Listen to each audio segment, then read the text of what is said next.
ಹರೇ ಕೃಷ್ಣ. ಮಾಘ ಸ್ನಾನದ ಮಹಿಮೆ ಅಧ್ಯಾಯ 30. ಮಾಘ ಪುರಾಣದ ಫಲಶ್ರುತಿ. ಗೃತ್ಸಮದನು ಜಿನ್ಹುವಿಗೆ ಮಾಘ ಮಾಸದ ಮಹಿಮೆಯನ್ನು ಸವಿವರವಾಗಿ ಹೇಳಿದ ಬಳಿಕ ಜಿನ್ಹುವಿಗೆ ತಾನೂ ಈ ವ್ರತವನ್ನಾಚರಿಸುವ ಇಚ್ಛೆಯಾಯಿತು.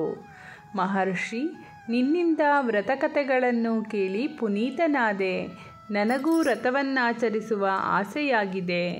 ಈ ವ್ರತವನ್ನು ಆಚರಿಸುವ ವಿಧಾನವನ್ನು ತಿಳಿಸಿ ಉಪಕಾರ ಮಾಡು ಎಂದು ಕೇಳಿದನು.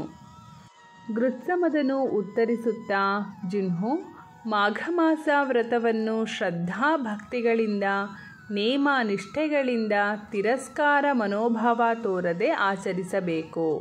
ನೀನು ಮಾಘ ಮಾಸದ ಮಹಿಮೆಯನ್ನು ಈಗಾಗಲೇ ಕೇಳಿ ತಿಳಿದಿರುವೆ.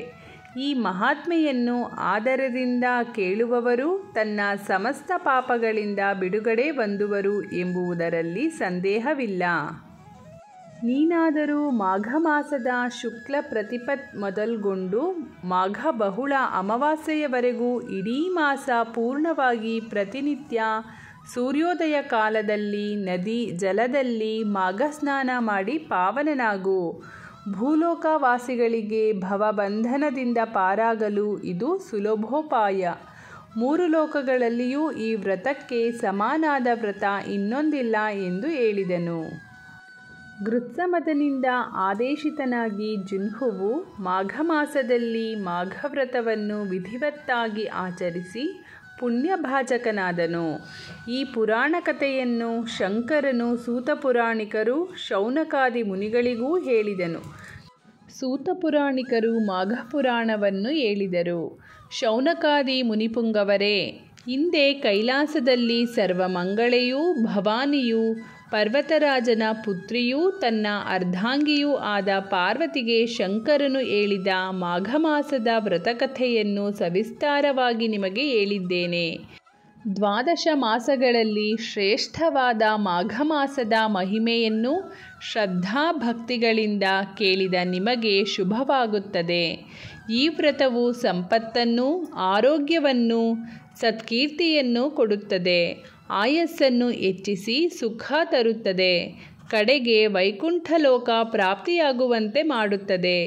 ಈ ವ್ರತವನ್ನು ಋಷಿಮುನಿಗಳು, ವಸಿಷ್ಠಾದಿ ಮಹರ್ಷಿಗಳು, ರಾಜ ಮಹಾರಾಜರು ಆಚರಿಸಿ ಪುನೀತರಾಗಿದ್ದಾರೆ. ಮೋಕ್ಷ ಬಯಸುವವರಿಗೆ ಮೋಕ್ಷವನ್ನು, ಸ್ವರ್ಗಲೋಕ ಬಯಸುವವರಿಗೆ ಸ್ವರ್ಗಲೋಕವನ್ನು ಈ ವ್ರತವು ನೀಡುವುದು. ಮಾಘಸ್ನಾನವನ್ನು ಉಪೇಕ್ಷಿಸಬಾರದು. ಈ ಸ್ನಾನವನ್ನು ಸಂಕಲ್ಪ ಕೈಗೊಂಡು ಹರಿಪೂಜೆ ಮಾಡಬೇಕು. ಸ್ನಾನ ಮಾಡುವಾಗ ಶ್ರೀಹರಿಯ ನಾಮಗಳನ್ನು ಉಚ್ಚರಿಸಬೇಕು. ನಾನು ಮಾಡುವ ಮಾಘಸ್ನಾನಕ್ಕೆ ತಕ್ಕ ಫಲವನ್ನು ಕೊಡೆಂದು ಭಗವಂತನಾದ ನಾರಾಯಣನಲ್ಲಿ ಪ್ರಾರ್ಥಿಸಬೇಕು. ಸ್ನಾನಾನಂತರ ಪೂಜೆ ಮಾಡಿ ಹರಿಕಥಾ ಶ್ರವಣ ಮಾಡಿ ಬ್ರಾಹ್ಮಣರಿಗೆ ಸಂತರ್ಪಣೆ ಮಾಡಬೇಕು.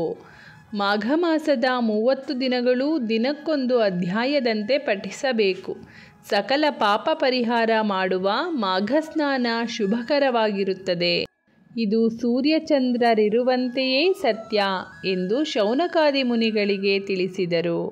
ಮಹಿಮೆಯನ್ನು ಸೂತರಿಂದ ತಿಳಿದ ಶೌನಕಾದಿ ಮುನಿಗಳು ತಾಪೂ ವ್ರತವನ್ನಾಚರಿಸಿ ಪುನೀತರಾದರು.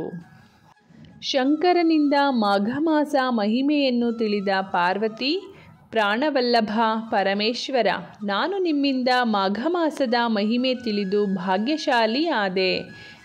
ಈ ಸ್ನಾನವು ಎಲ್ಲರಿಗೂ ಶುಭವನ್ನು ತರುವಂತಾಗುತ್ತದೆ ಎಂಬುದು ಎಲ್ಲರಿಗೂ ತಿಳಿಯುವಂತಾಗಲಿ ಎಂದು ಹೇಳಿ ಪರಮೇಶ್ವರನಿಗೆ ನಮಸ್ಕಾರ ಮಾಡಿ ಭಾಗ್ಯವೇ ಭಾಗ್ಯ ಎಂದು ಸಂತೋಷದಿಂದ ಸಂತುಷ್ಟಳಾದಳು ಎಂಬಲ್ಲಿಗೆ ಮಾಘ ಮಾಸದ ವ್ರತಕಥೆಯ 30 ಅಧ್ಯಾಯಗಳು ಸಮಾಪ್ತಿಯಾಯಿತು. ಧನ್ಯವಾದಗಳು.